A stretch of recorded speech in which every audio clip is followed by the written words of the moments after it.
Imagine this. 25 of the world's most dangerous cryptographers, military hackers, and mathematical geniuses are locked in a room. They have 48 hours to crack a code worth $3 billion. If they fail, a criminal empire crumbles. For 2 days, they sweat, they scream, and they fail. Then, a waitress, a girl making $4.25 an hour plus tips, wearing a stained apron, walks by.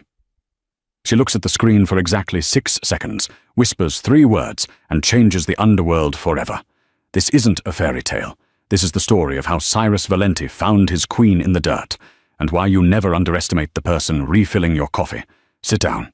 This gets messy. The rain in Chicago didn't wash things clean. It just made the grime slicker. Inside the VIP back room of the Velvet Lounge, the air was thick enough to choke a man. It smelled of stale cigar smoke, ozone from overheating server racks, and the distinct, metallic scent of fear. Cyrus Valenti sat at the head of a mahogany table that was worth more than most people's houses. He was 32, dressed in a bespoke charcoal Brioni suit that fit his broad shoulders like armor. He didn't look like a thug. He looked like a CEO of a Fortune 500 company, which, in a way, he was. The only difference was that his board of directors carried suppressed Sig Sauers, and his hostile takeovers involved body bags. But tonight, Cyrus was losing. "Explain it to me again," Cyrus said. His voice was quiet. Cyrus never shouted. Shouting was for men who didn't have control. Dr. Aris Kovic, a former NSA cryptographer who had been dishonorably discharged for selling state secrets, wiped sweat from his balding forehead with a trembling handkerchief. He was one of the 25 experts Cyrus had cycled through in the last 48 hours. "Mr. Valenti," Kovic stammered, pointing at the single massive monitor mounted on the wall. It's not a standard encryption. The Sanctum Ledger wasn't just password protected by your late father. It's a shifting algorithm, a polymorphic cipher." "English, Kovic," Cyrus said, lighting a cigarette. The flame illuminated the sharp angles of his jaw and the cold, predator-like focus in his eyes. "It changes," Kovic said, his voice cracking. "Every time we enter a wrong sequence, the logic of the lock rewrites itself. We have been trying to brute force the firewall using the cluster computers you provided. But we are locked out. The dead man's switch is active. If we don't input the correct semantic key in—" He checked his watch, his hands shaking so hard the Rolex rattled. 58 minutes, the ledger deletes itself. The accounts, the blackmail material on the senators, the location of the reserves. It all vanishes. Cyrus exhaled a plume of smoke. "So you're telling me that I paid you $2 million, and you're going to let my empire evaporate because you can't figure out a riddle my father wrote before he died?" "It's not a riddle," Kovic protested, desperate. "It's chaos mathematics. We've tried the Fibonacci sequences. We've tried the Enigma variations. We've run it through the Deep Blue AI protocol. It's uncrackable without the physical key." Cyrus stood up. The room, filled with 5 other hackers and 3 armed guards, went dead silent. "My father," Cyrus said, walking slowly toward the screen, "didn't know how to turn on a computer until 2005. He didn't use chaos mathematics. He used a notebook and a pen. You're overthinking it because you're arrogant." "Sir, with all due respect—" "Get out," Cyrus said. "Sir, get out. Take a break. Go to the bar. Get some coffee. If you aren't back in 10 minutes with a fresh perspective, I'm going to have Victor break your fingers one by one so you can't type the wrong code ever again." Kovic turned pale. He nodded frantically and scrambled out of the room, the other technicians following him like rats fleeing a sinking ship. Cyrus was left alone with his second-in-command, Cale. "Boss," Cale said, his voice low, "we're running out of time. The commission is breathing down our necks. If we lose the ledger, the Russians move in on the south side by tomorrow morning." "I know," Cyrus snapped. He rubbed his temples. He was exhausted. He hadn't slept in 3 days. He needed caffeine, and he needed a moment to think, without the hum of servers, and the smell of cowardice. "Let's go to the front. I need a clear head." "The front? Ideally, sir, we should stay secured. I own the building, Cale. I want a coffee from a pot that hasn't been sitting in this room for 6 hours. Cyrus pushed through the heavy soundproof doors and walked out into the main club area. Since it was a Tuesday afternoon, the club was closed to the public. The neon lights were off. The only illumination came from the service lights over the bar, and that was where he saw her. Nora Solis was invisible. She had perfected the art of it. She was 24, with messy dark hair tied back in a utilitarian bun and eyes the color of oxidized copper. Her uniform was a size too big, hanging off a frame that was too thin. She had been working at the Velvet Lounge for 3 months, and in that time, she had spoken maybe 50 words to the management. "Yes, sir. Right away, sir. Sorry about the wait." She was the ghost who wiped the tables, the shadow who polished the glasses. Nora wasn't just a waitress. 7 years ago, she had been a prodigy. She had been accepted into MIT at 16 on a full scholarship for theoretical mathematics. But life doesn't care about potential. Life cares about debt. When her father, a brilliant but addicted gambler, had racked up 6 figures in debt to the wrong people, Nora dropped out. She worked 3 jobs to pay off the sharks. Then her father got sick. Cancer, the slow and expensive kind. The medical bills ate everything else. He died 6 months ago, leaving her with nothing but a rusted Honda Civic, a crushing pile of invoices, and a mind that never, ever stopped working. She saw patterns everywhere. She looked at the floor tiles and saw geometric fractals. She looked at the tips left on the tables and calculated the statistical probability of the next customer's generosity. It was a curse. She couldn't turn it off. Tonight, the club was supposed to be empty, but the suits in the back room had been buzzing all day. She knew who they were. Everyone knew who Cyrus Valenti was. You didn't work in this city without knowing the name of the predator at the top of the food chain. She was scrubbing the mahogany bar top when the double doors swung open. Cyrus Valenti walked in. He looked like a storm cloud in a suit. He radiated a dangerous, kinetic energy. Following him was Cale, his muscular bodyguard who looked like he chewed rocks for breakfast. Nora kept her head down. "Be invisible," she told herself. "Just wipe the wood. You are furniture." Cyrus sat on a bar stool 3 feet away from her. He placed a tablet on the counter, face up. "Coffee," Cyrus said. "Black." "Yes, sir," Nora whispered. She turned to the machine. Her hands were steady, but her heart hammered against her ribs. She poured the dark liquid into a pristine white cup. As she turned back to serve him, her eyes inadvertently brushed across the tablet screen Cyrus had thrown down. It was a live feed of the monitor in the back room. Nora froze, just for a fraction of a second. On the screen was a sequence. It was a grid of letters, numbers, and symbols. To the average person, it looked like gibberish. To the hackers in the back, it was a polymorphic cipher. To Nora, it was music.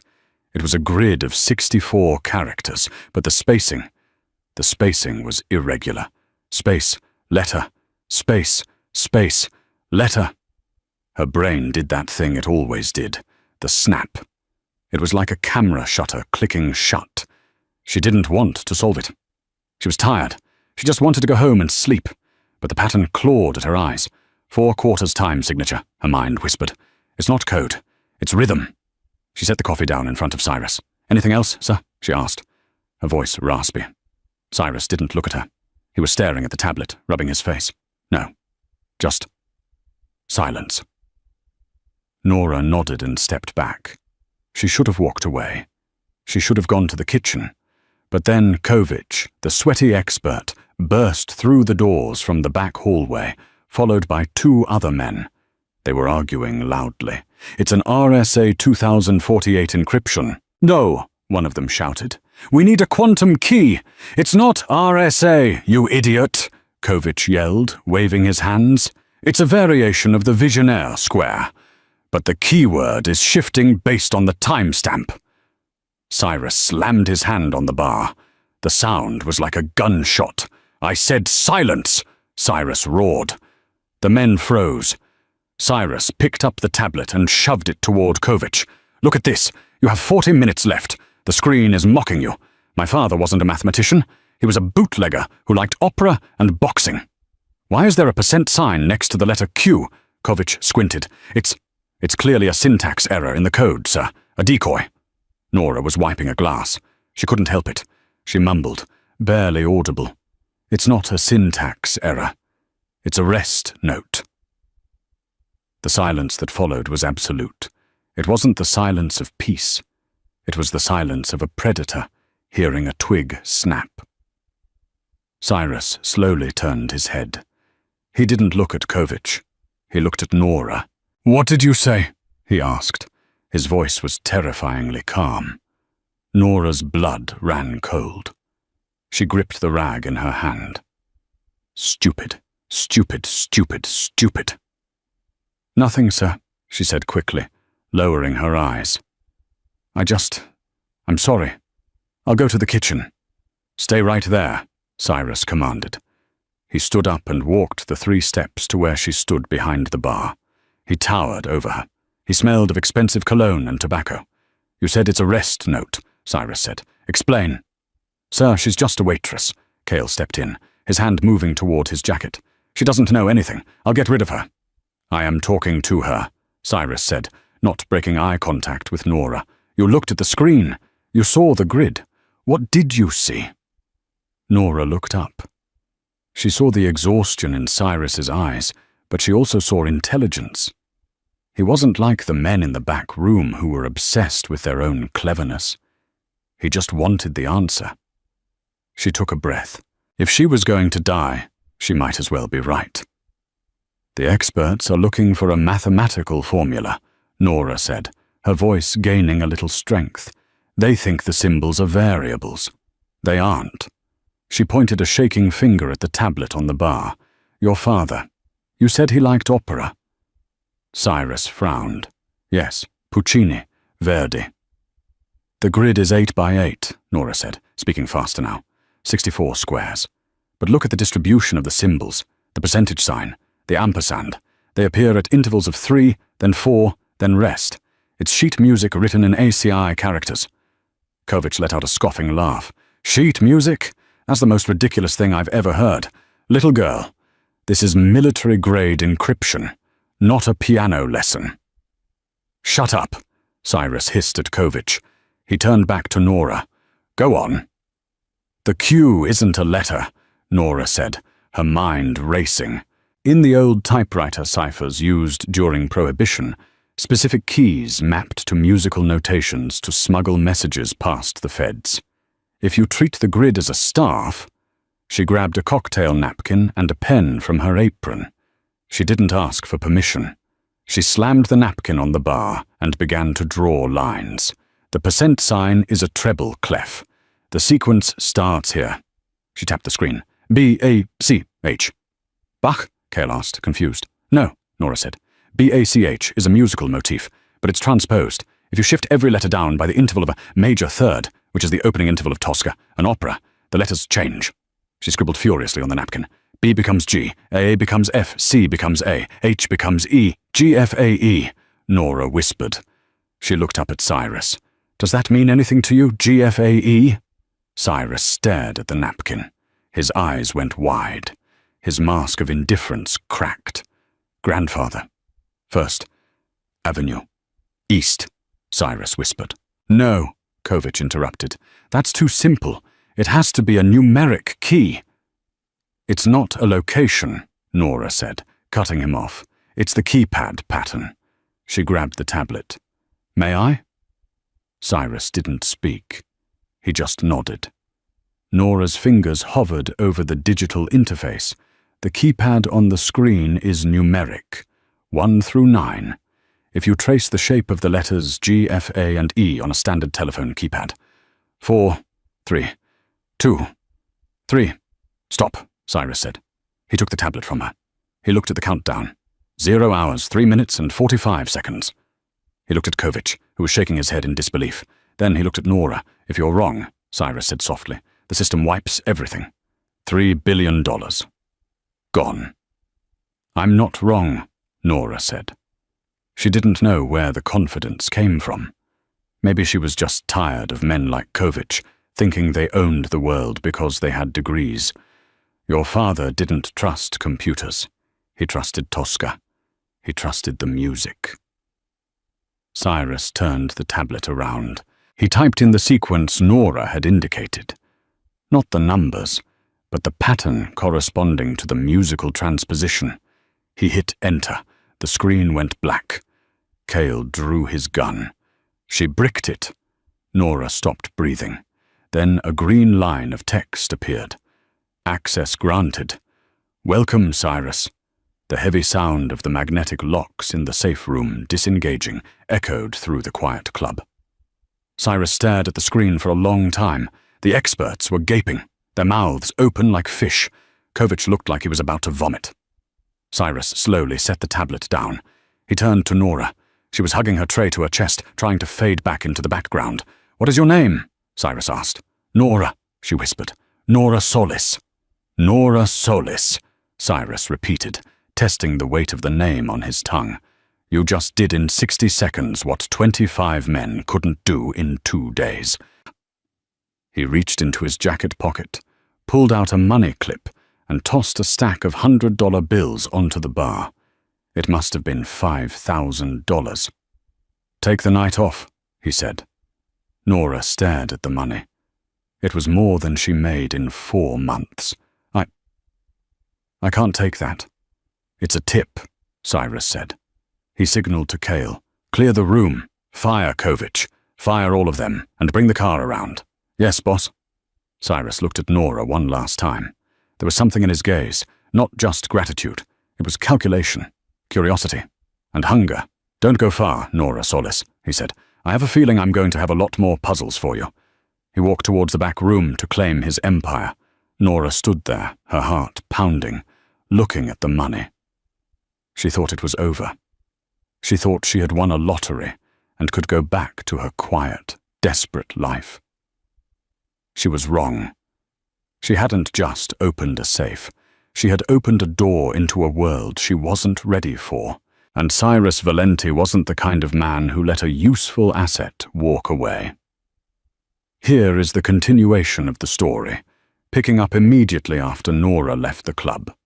Underscore, underscore, underscore, underscore, underscore, underscore, underscore, underscore, underscore, underscore, underscore, underscore, underscore, underscore, underscore, underscore. The $5,000 lasted exactly 6 hours. Nora sat at her kitchen table, staring at the peeling yellow wallpaper of her studio apartment in the South Side. The table was covered in red-inked letters. Final notice, past due, immediate legal action. She had deposited the cash at the ATM on her way home, and instantly, the automatic payments for her father's funeral costs, the lingering hospital debts, and the predatory loan she'd taken to keep the lights on had swallowed it whole. It was like throwing a raw steak into a tank of piranhas. The water churned, the steak vanished, and the fish were still hungry. She was back to zero. Actually, she was negative 400. Nora rubbed her eyes. The adrenaline of the club had faded, replaced by the crushing weight of reality. She was a genius who could see the mathematical fabric of the universe, yet she couldn't figure out how to buy groceries for the week. Knock, knock, knock. The sound was precise, rhythmic. Nora froze. Nobody visited her. Her landlord just yelled through the door. She walked over and peered through the peephole. All she saw was black wool. A suit. She cracked the door, keeping the chain on. Cale, the mountain of a man who had wanted to shoot her earlier, was standing in her hallway. He looked comically large for the narrow, flickering corridor. "Miss Solis," Cale said. He wasn't asking. "Mr. Valenti requires your presence." I'm off the clock," Nora stammered. "I don't work tonight." "You do now." Cale reached out, not aggressively but with undeniable force, and snapped the flimsy door chain like it was made of dry pasta. He pushed the door open. "Hey!" Nora shouted, backing up. "You can't just—" "Pack a bag," Cale said. stepping inside and filling the room. He looked around at the squalor, the mattress on the floor, the leaking radiator, the mountain of bills. His expression didn't change. "We aren't going to the club." "Where are we going?" "The airport." Nora's heart hammered a frantic rhythm against her ribs. 160 beats per minute. Tachycardia. "I'm not going anywhere with you. I'll scream." "If you scream, the neighbors will just turn up their TVs," a voice came from the hallway. Cyrus Valenti stepped into the light. In the grime of her apartment building, he looked like a god who had descended to the underworld just to see how the sinners lived. He wore a heavy trench coat over his suit, the collar turned up against the Chicago chill. He didn't look threatening. He looked annoyed, but beneath that, there was a strange intensity in his eyes. He walked past Cale and picked up one of the overdue bills from the table. "St. Jude's Medical Center," Cyrus read. $42,000 outstanding. Interest rate at 18%. He dropped the paper. "You're drowning, Nora." "It's none of your business," Nora snapped, snatching the paper back. She felt exposed, ashamed. The poverty was her armor, but now he was stripping it away. "You unlocked the first layer of the sanctum ledger," Cyrus said, leaning against her tiny, stained kitchenette counter. "But the ledger isn't just a file. It's a map. It leads to physical locations, dead drops, safe houses. The code you broke revealed coordinates in New York City." "Good for you," Nora said, crossing her arms. "Hire another expert to read a map." "I don't trust experts anymore," Cyrus said, his voice dropping an octave. "I trusted 25 of them, and they almost cost me my empire. You saw the pattern in seconds. You see things they don't. The next layer of security is going to be harder, and I don't have time for interviews." He took a step closer to her. The air in the room seemed to vibrate. "I'm offering you a job, Nora." "I have a job. I serve coffee." "I'm offering you a position as my personal consultant," Cyrus corrected. "Starting salary is $20,000 a month, plus expenses, plus I wipe this debt." He gestured to the table. All of it. The hospital, the funeral home, the credit cards. Gone. Tonight. Nora stopped breathing. 20,000. It was a lifeline. It was freedom. "And if I say no?" Cyrus smiled. It wasn't a nice smile. It was the smile of a wolf telling the lamb that the fence is already broken. "You won't say no, because you're bored, Nora. I saw it in your eyes at the club. You're brilliant, and you're rotting in this cage, serving drinks to idiots who can't count to 10. You want to solve the puzzle." He reached into his pocket and pulled out a new phone. He held it out to her. "The plane leaves in an hour. Come with me, and you never have to look at this wallpaper again. Stay, and you can keep counting the cracks in the ceiling until they bury you." Nora looked at the phone. Then she looked at the bills. Then she looked at Cyrus. For the first time in 7 years, the chaotic, noisy numbers in her head aligned into a single, clear equation. Risk plus opportunity. Safety. "I need 10 minutes to pack," she whispered. Cyrus checked his watch. "You have 5. The private jet was a Gulfstream G650. It cost $65 million. Nora had never been on a plane before, not even in coach. She sat in a cream-colored leather seat, clutching her worn-out backpack. Across from her, Cyrus was reading a dossier, sipping scotch. He hadn't spoken to her since takeoff. Nora looked out the window at the clouds. She felt like an imposter, a fraud. "Stop thinking so loud," Cyrus said without looking up. "I'm not saying anything. You're vibrating with anxiety. It's annoying." He closed the folder. "Drink this." He pushed a glass of water toward her. "We land at Teterboro in 20 minutes. Then we take a helicopter to the Hamptons." "The Hamptons?" Nora asked. "I thought we were going to New York City." "The coordinates you unlocked pointed to a specific property in East Hampton, a glass house on the cliffs. My father built it in the 90s. He never lived there. It's been empty for 20 years. What's inside?" That's what you're going to find out. When they arrived, the sun was setting, casting a blood-red light over the Atlantic Ocean. The house was an architectural marvel, a stark, modernist cube made almost entirely of glass and steel, perched precariously on the edge of a jagged cliff. It was beautiful, and it was terrifying. Cale stayed by the helicopter with the pilot. Cyrus led Nora to the front door. "The key," Cyrus said, handing her a heavy, old-fashioned iron key. "Why me?" "Because if it's booby-trapped," Cyrus said dryly, "I'd prefer you open it." "You're a gentleman," Nora muttered. She turned the key. The lock tumbled with a heavy thud. The door swung open. The inside was barren. No furniture, no art. Just endless polished concrete floors and glass walls looking out at the crashing waves below.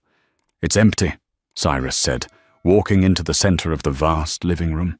His voice echoed. "Another dead end."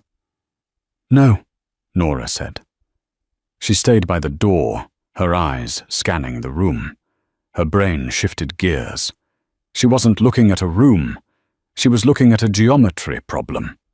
The floor was made of large concrete squares. The walls were panels of glass. The setting sun was streaming through the western wall, casting long, distinct shadows across the floor. "The time," Nora whispered. "What?" "The coordinates in the ledger," Nora said, walking into the room. "They had a timestamp, right? What was it?" Cyrus pulled out his phone. 1842, 6:42 p.m. Nora checked her cheap digital watch. "It's 6:40 right now." She looked at the shadows. The sun was dipping lower. The light was hitting a specific etching on the glass wall, a small, almost invisible imperfection that looked like a scratch. "Stand there," Nora commanded, pointing to a specific square on the floor. Cyrus raised an eyebrow. "Excuse me? Do you want the treasure or not? Stand on that square." Cyrus sighed, but he moved to the square she indicated. "Now what?" "Wait 2 minutes." They stood in silence. The wind howled outside. The sun sank lower. The beam of light passing through the scratch on the window moved across the floor like a laser pointer. At exactly 6:42 p.m., the beam of light hit the square Cyrus was standing on. But it didn't just hit the floor. It hit the large diamond ring on Cyrus's pinky finger, the family signet ring he always wore. The light refracted through the diamond, splitting into a prism, and hit a specific sensor hidden in the far wall that looked like a thermostat. Click! A low rumble shook the house. "Jesus!" Cyrus muttered, stepping back. The center of the concrete floor began to descend. It was a hydraulic lift. "It wasn't a digital lock," Nora said, a small smile playing on her lips. "It was a solar alignment, like the Egyptians. Your father really was dramatic." "He was a lunatic," Cyrus corrected, but he sounded impressed. He looked at Nora. The way the sunset lit up her face made her look less like a starving waitress and more like a sorceress. "After you." They stepped onto the platform and descended into the dark. The basement was a climate-controlled server farm. It hummed with power. Rows of hard drives blinked in the darkness. "This is it," Cyrus said, his voice reverent. "The Black Archive. Every deal, every bribe, every leverage point the Valenti family has collected for 50 years. It's all here." He moved to the main terminal. "If I can sync this with the Chicago network, I own the city. The Romanos, the Russians, they'll be kneeling by morning." He began to type. Nora hung back. Something felt wrong. Her eyes scanned the room. The servers were arranged in a U-shape. The wiring ran along the ceiling in neat bundles. Blue, red, yellow, blue, red, yellow. Then in the corner, blue, red, red. The pattern broke. "Cyrus," Nora said, her voice trembling. "Not now, Nora. I'm bypassing the firewall." "Cyrus, stop typing!" I said quiet. "The wiring," Nora screamed. "It's not a server farm. It's a circuit." Cyrus froze. His finger hovered over the Enter key. "What are you talking about?" "Look at the corner," she pointed. "The cabling pattern shifts. That's not data transmission. That's C4 wiring. This isn't a vault. It's a bomb." Cyrus stared at the corner. He saw the faint, blinking red light taped behind a bundle of wires. It's a kill switch, Cyrus realized, his face paling. If I access the data, it triggers the detonator. My father didn't build this to store power. He built it to bury his successor if they were greedy. We have to get out, Nora said. Now. Suddenly, the hydraulic lift they had come down on groaned and began to rise, without them on it. Cale, Cyrus shouted into his radio. Cale, bring the lift down. Static. Then a voice that wasn't Cale's. Sorry, Dom. Cale is currently taking a nap. A permanent one. Cyrus's blood turned to ice. He knew that voice. Arthur, Cyrus growled. Arthur Sterling, the family lawyer, the man who had been the executor of the will, the man who had hired the 25 experts. You were never supposed to crack the code, Cyrus. Arthur's voice echoed through the basement speakers. You were supposed to fail, so the assets would revert to the estate, to me. But then you brought in that little waitress. She's clever. Too clever. But she led you right into the grave. You killed my father, Cyrus said, the realization hitting him. He was old, he was weak, and you're just a thug in a suit. Goodbye, Cyrus. The speakers clicked off. A digital timer on the wall lit up. 5 o'clock, 4:59. 5 minutes, Cyrus said. He looked at the heavy steel blast doors that had sealed the room. We're sealed in. He's going to bury us under the Atlantic. He pulled his gun and fired at the control panel of the door. Sparks flew, but the door didn't budge. He threw his shoulder against it. Nothing. For the first time, Cyrus Valenti looked truly helpless. He slid down the wall, sitting on the cold floor. I'm sorry, he said.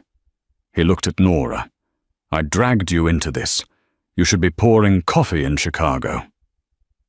Nora stood in the center of the room. Her breathing was shallow. Panic was clawing at her throat. She wanted to curl up and cry. She wanted to scream. But the numbers were still there.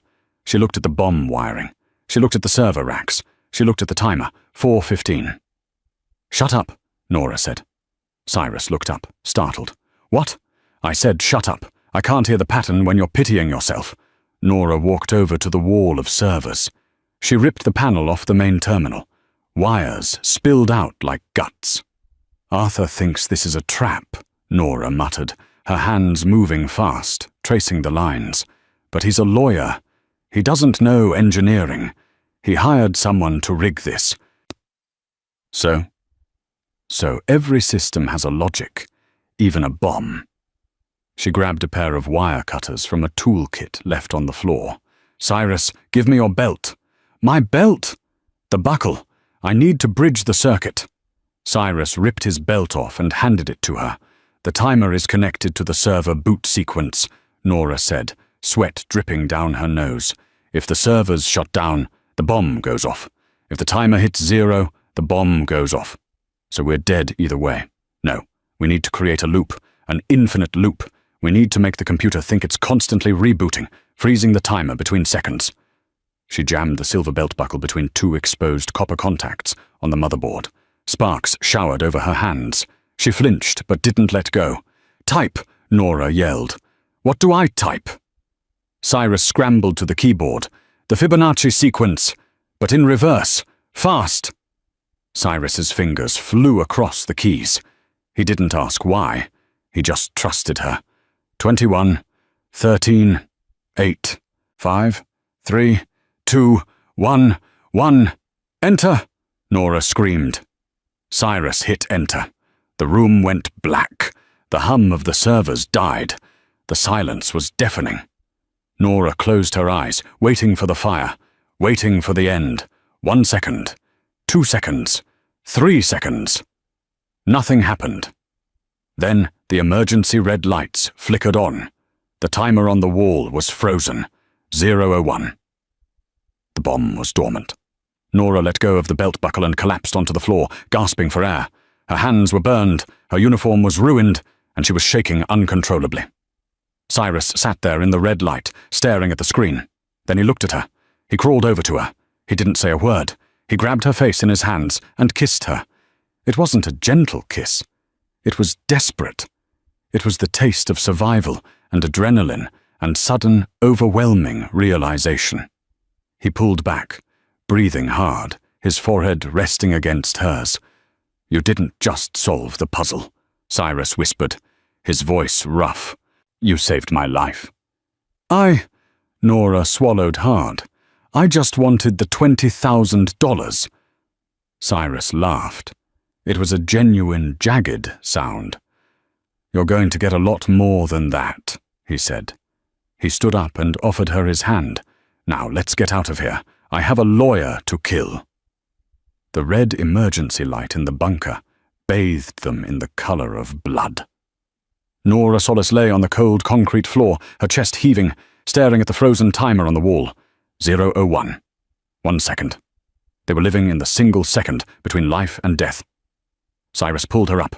His grip was iron, but his hands were shaking. The adrenaline that had sustained them during the hack was crashing, leaving behind the raw, jagged reality of their situation.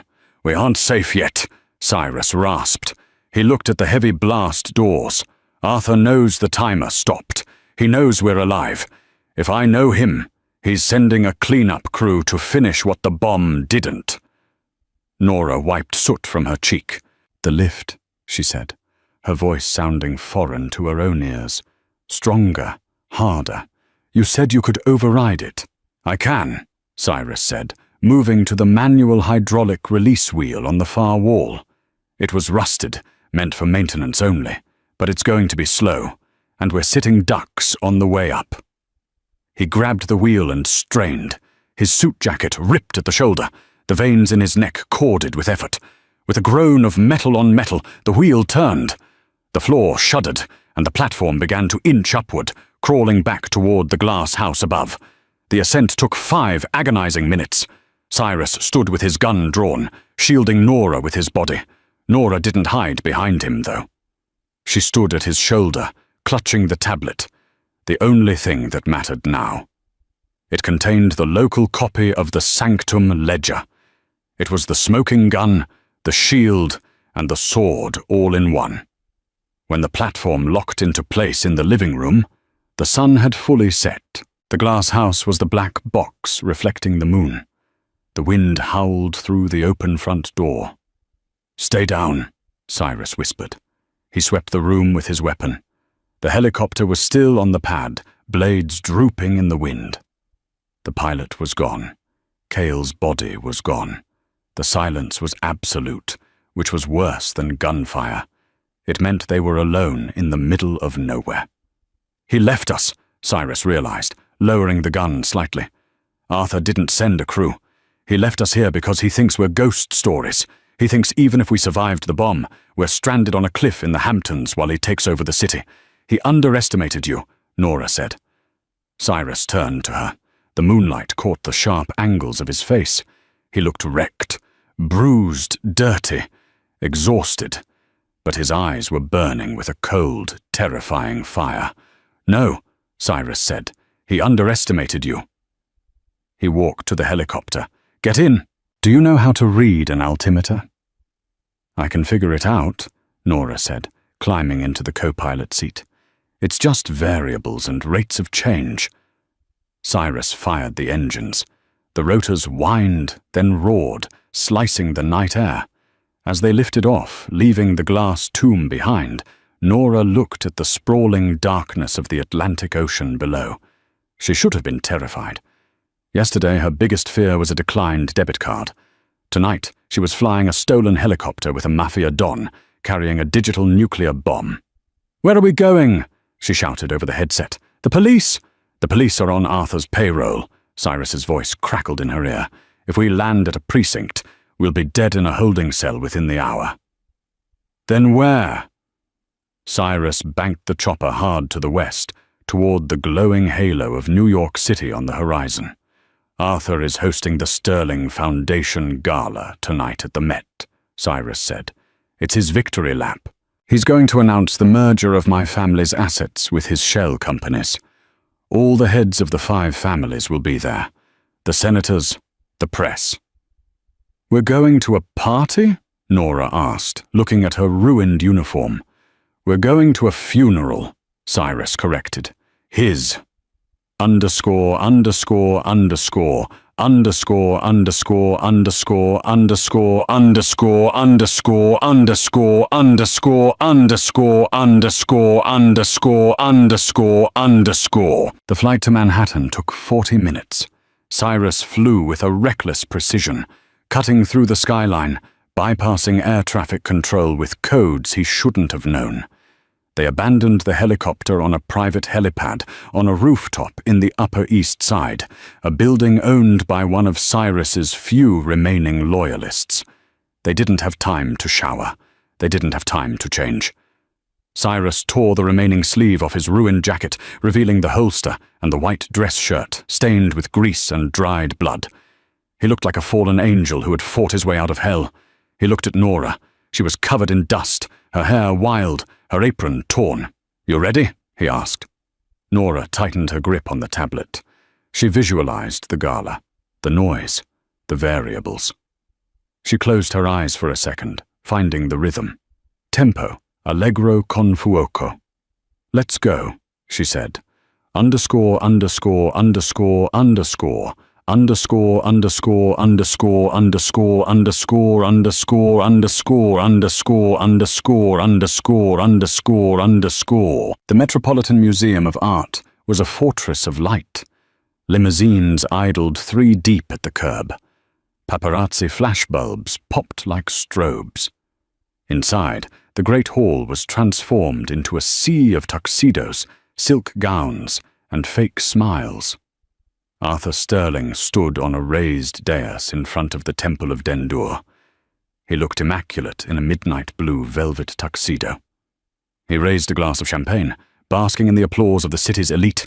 "To the future," Arthur projected, his voice smooth and cultured. "For too long, the Valenti business has been mired in the past, in brute force. But tonight, we turn a page. We embrace efficiency. We embrace—" Boom! The heavy double doors of the hall didn't just open. They were kicked open. The sound echoed like a thunderclap, silencing the orchestra instantly. 500 heads turned. Cyrus Valenti walked in. A collective gasp sucked the air out of the room. It wasn't just that he was supposed to be dead. It was how he looked. In a room of polished diamonds and manicured hands, he was a walking wound. He carried the violence of the underworld right into their cocktail party. And beside him walked Nora. She didn't walk behind him. She matched his stride. Her face was smudged with soot, but her chin was high. She looked at the crowd not with fear, but with the analytical detachment of a scientist looking at bacteria in a petri dish. "I think you forgot to send me an invite, Arthur," Cyrus called out. His voice wasn't loud, but it carried to the back of the room. Arthur dropped his champagne glass. It shattered on the marble, the crystal spraying over the shoes of a senator. "Security!" Arthur screamed, his composure cracking instantly. "Remove them! They are trespassers! He's unhinged!" 4 security guards started to move forward, hands reaching for concealed weapons. "Stop!" Nora yelled. It wasn't a scream. It was a command. She held up the tablet. "I wouldn't do that," Nora said, her voice steady. "Unless you want every text message you've sent to your mistresses uploaded to the Times Square Jumbotron right now." The guards hesitated. They looked at the tablet, then at Cyrus. "You're bluffing," Arthur sneered, stepping down from the dais. "You have nothing. That tablet is encrypted. Nobody could crack the ledger in less than a week. My experts said it was mathematically impossible." Cyrus smiled. He reached into his pocket, pulled out a cigarette, and lit it, in the middle of the museum. "You hired technicians, Arthur," Cyrus said, exhaling smoke. "I hired a composer." He nodded to Nora. "Play the music." Nora tapped the screen. She didn't just dump the files. She orchestrated them. Behind the stage, 3 massive projection screens, meant for Arthur's tribute video, flickered. System override. Source: The Silent Cipher. Suddenly the room was bathed in the blue light of data. On the left screen, bank transfers. Arthur Sterling, Judge Holloway, $500,000. Subject, dismissal of racketeering charges. Arthur Sterling, Deputy Mayor, $1.20 million. Subject, zoning permits for the warehouse. On the right screen, surveillance photos. Grainy, high-definition photos of Arthur meeting with rival cartel leaders. Photos of him handing over a briefcase to the man who had planted the car bomb that killed Cyrus's father. On the center screen, the kill list, a spreadsheet titled Liquidation Assets. Cyrus's name was at the top. Next to it, status, pending. Below it were the names of 3 senators currently standing in the room, sipping Arthur's wine. The room erupted. It was pandemonium. The senators who saw their names on the kill list began screaming for the police. The judge who had been bribed tried to run for the exit, slipping on the spilled champagne. Arthur stood frozen in the center of the chaos, his empire dissolving into pixels around him. "No," he whispered. "No, it's a fabrication. It's a deep fake." He reached into his tuxedo jacket.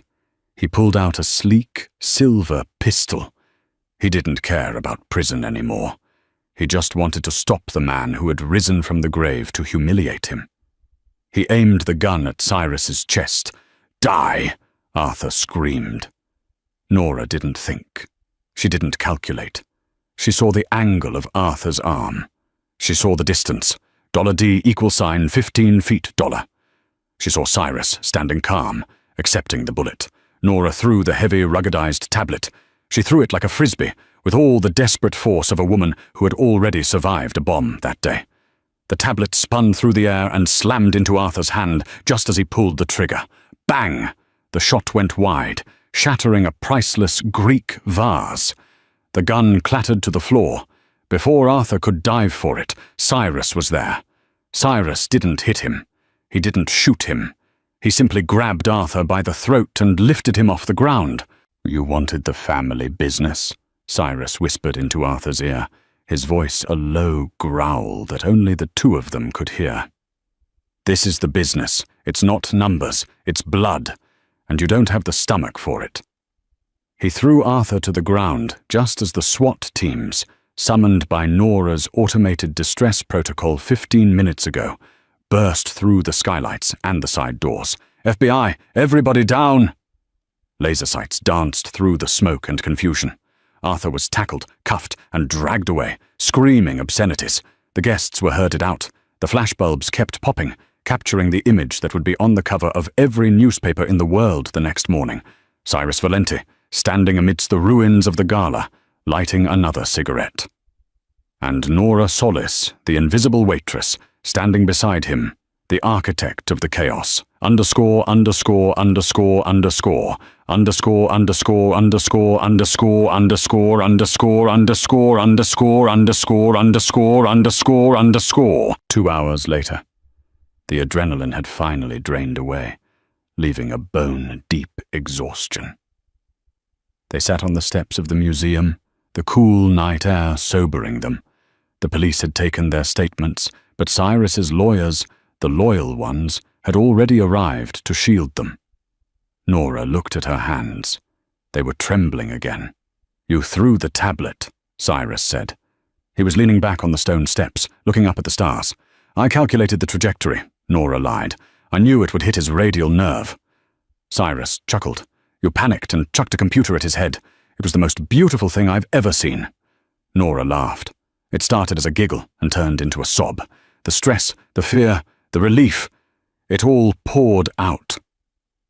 Cyrus shifted. He wrapped his arm around her, pulling her close. He didn't say, "It's okay."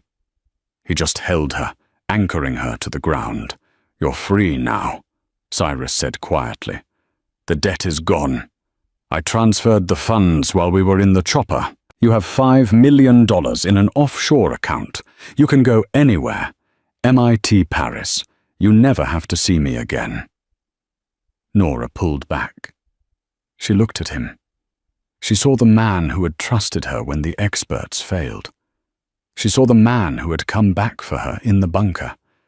She thought about her old life, the peeling wallpaper, the smell of stale coffee, the loneliness of being the smartest person in the room and having no one to talk to.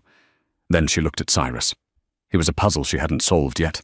He was complex, dangerous, and the only person who made the noise in her head quiet down. "I don't want to go to Paris," Nora said. "No?" Cyrus raised an eyebrow. "What do you want?" "I want a job," she said. Cyrus smirked. "I told you. The consultant position is yours. 20,000 a month." "No," Nora shook her head. She stood up, brushing the dust off her skirt. She looked down at the Mafia boss. "I unlocked a $3 billion empire for you tonight. I saved your life twice. I don't want a salary." "What do you want?" "Equity," Nora said. 50%. Cyrus stared at her. His eyes widened, and then a slow, genuine smile spread across his face. It transformed him. 50%, he repeated. "You're trying to negotiate a hostile takeover of the Valenti family." "I'm not negotiating," Nora said, extending her hand. "I'm telling you the price of admission. You need a brain, Cyrus, and I need a little bit of chaos." Cyrus stood up. He took her hand. His grip was warm and solid. "Partner," he said. "Partner," she replied. He pulled her in, and this time he didn't stop. He kissed her, right there on the steps of the Met, in front of the flashing lights of the police cruisers. It was the seal on the most dangerous contract in New York history. The waitress was gone, the Queen had arrived, and the world wasn't ready for what they would do next. And that is how a waitress with a $40,000 debt brought down a crime syndicate and stole the heart of the Mafia king. Cyrus thought he was looking for a code, but he was looking for a queen. Nora thought she was looking for a way out, but she found a throne. In a world of chaos, they found their perfect equation. If you enjoyed this story of twists, betrayal, and high-stakes romance, smash that like button. It really helps the channel grow. Don't forget to subscribe and hit the bell icon so you never miss a story. What would you do if you found a code worth billions? Tell me in the comments below. Until next time, keep watching.